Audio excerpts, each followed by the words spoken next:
to discuss the most important themes for Impax Asset Management Sustainability Centre for the rest of 2025 and into 2026.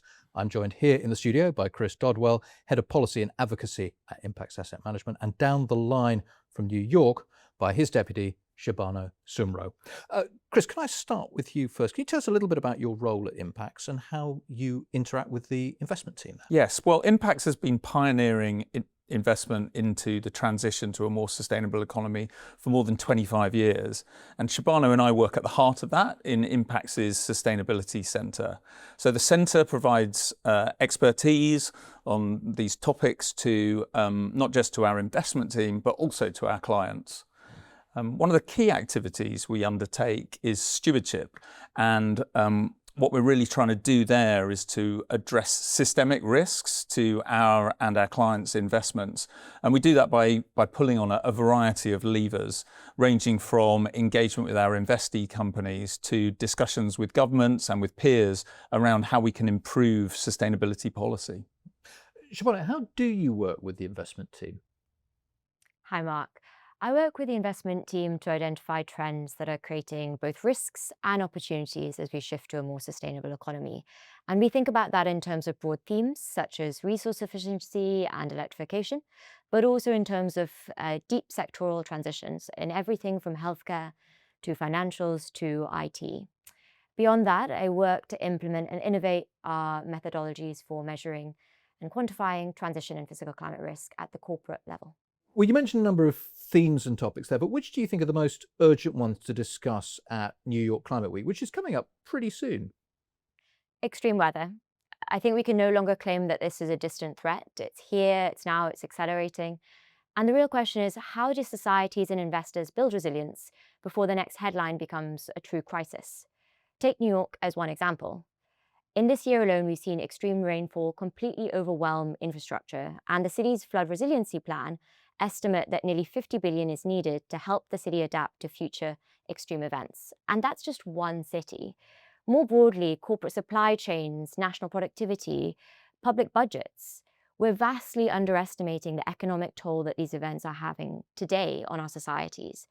And most importantly, many investors are not fully pricing in these risks, leaving us all exposed to a major market shock. So what excites me at New York Climate Week is the opportunity to talk with other investors, not only on how they're modeling hazard exposure and pricing and quantifying these impacts, but also on how we can scale capital into adaptation at speed. And Chris, how do you think those discussions are likely to compare with what took place at London Climate Week a little earlier on this year over the summer? Yeah, the context is different and the headlines are also different, but I think a number of the conversations between investors are going to be on the same topics. First off, we all need to get much better at sharpening our evaluation of climate-related risks, including those physical risks that Shahbano was just talking about. Secondly, we need to work out how to reduce those risks by better asset allocation and by stewardship in order to shift away from high-risk assets into the more resilient companies and issuers. And thirdly, investors need to keep an eye out for the investment opportunities that will arise from the transition. So on this last point around investment opportunities, we are seeing an economic transformation happening across a number of very material sectors globally that is driven by economics and not by policy. A great example of that is rising demand for electricity. Now, some of that is driven by energy-hungry data centers, but also we're seeing a shift towards electrification of transport and heat. And the consequence of that is that it's galvanizing faster deployment of grid infrastructure and equipment. And that's going to create investment opportunities in grid operators, in grid developers, but also those producing the hardware and the software on which those grids depend. Shahbano, we're seeing so much talk at the moment, so much money being spent on AI. How important do you think that is going to be as a topic at Climate Week? What are you hoping to see discussed? I think it's going to be extremely important, and I'm sure we'll have many dynamic conversations. As Chris alluded to, most of the headlines focus on the surge in energy demand being caused by AI workloads. And then at a global level, there's a real risk. If we don't meet this increasing energy demand with low carbon power, AI could potentially supercharge emissions at a time that we're racing to cut them. But in terms of discussions, I'm hoping that we focus really back on the opportunity here. What's the blueprint for a low carbon data center? What mix of technologies, including storage and efficiency and software, as Chris mentioned, do we need to transition more sustainably? And even more exciting than that, I'm actually just really interested in talking about AI as a climate solution. Google has used its DeepMind machine learning technology to reduce energy cooling demand in its data centers by 40%. That's just one example. What's next?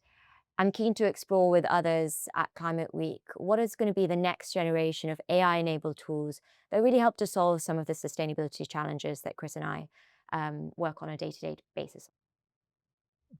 And Chris, we've talked a lot so far today about energy and the grid. But how important is nature in all of this? I mean, does that remain a priority for the industry in general and for Impax in particular? Absolutely. Over the last 5 years, I've been working at Impax. We've seen nature move from something that only a few specialists like us were thinking about to something that's really been mainstreamed. I think the Task Force for Nature-related Financial Disclosures has been one of the drivers for that. But again, this is actually about understanding the materiality of nature-related risks. Huge numbers of companies are dependent on nature as a feedstock for their activities, but are also having a massive negative impact on it. So one of the areas that we've really been focusing on in Impax is deforestation, which has both a kind of, if we can tackle that, there's a climate benefit and a nature benefit. So we've been working through the investor policy dialogue on deforestation to try to make sure that countries put in place the right kind of policies that stop deforestation happening at the level it is. And that's not just tropical forest countries, but also consumer countries can take action. We've seen that with the EU deforestation regulation, where the IPDD has been pushing hard to make sure that there's no further delay in implementation of that key piece of legislation. And the thing I'm really looking forward to is actually at COP30, the climate COP that will take place in Brazil later this year. The Brazilians are looking to launch the Tropical Forests Forever facility, which is really exciting. It's going to use financial markets to help create a revenue stream to tropical forest countries to keep their forests standing. And Impax has been convening investors to make sure that when it's launched, it's really ready for market and can be an effective instrument. But Chris, I mean, you're talking a lot there about the policy that's coming up around nature, but Shahbano, how do you then go about implementing, I say, an awareness of nature risk and a management of it in Impax portfolios? So as an early adopter of TNFD, Mark, we're busily preparing for our first report next year. And what that means in practice is we've equipped ourselves with the data to better understand how nature-related risks and opportunities vary across our portfolio. And that's extremely useful. We've built out a nature risk dashboard that all of our investment teams have access to. And that helps us to prioritize our engagement with companies where we deep dive more specifically on how they're really managing that internally and therefore what risks we're exposed to. What's exciting is that our nature-related corporate engagements have been going on for many years with some companies. As Chris mentioned, we've been focused on nature for quite a while. And as a result, I think it'll be great to report not only on where risks continue to remain, but also on how some of the companies that we invest in have made progress and are actually now producing some of the products that are going to solve for ecosystem pressures. And finally, Chris, we've got the PRI in-person event coming up in November this year in Brazil, just before COP30. What do you think some of those main discussion points are going to be? Why are they so important?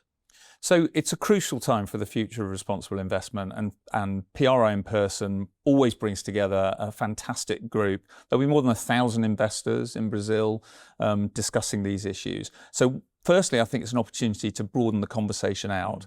We're not just talking about climate and nature, we're talking about social issues, we're talking about the future of governance in relation to shareholder rights. So it's really exciting that one of our colleagues will be speaking there about the backlash against diversity, equality and inclusion and how that links to shareholder rights, but also an opportunity to explore innovations that are happening in this space. We'll be talking about a new corporate corporate culture indicators tool that we've got that we use to try to identify the best companies to invest in. So that's great in itself, but the context of PRI being there in Brazil just on the eve of the COP will allow us to focus on national action to address climate change. So this year, countries are meant to be coming up with new nationally determined contributions. They're pledges under the Paris Agreement, and we're eagerly awaiting those. Impax in particular, we've been leading the charge on looking at these NDCs, as they're known in the trade, and how to make them more investable, how to ensure that they're not just pledges and targets, but they're backed up by real world policies. The UK has made a tremendous start in that, and Impax has been working through the Net Zero Council to kind of make this a reality in terms of real economy policy in the UK. So I'm really interested to see if others are following that lead and really making these plans something that can mobilise investment at scale. We have to leave it there. Chris Dodwell, Shahbano, Soomro, thank you very much.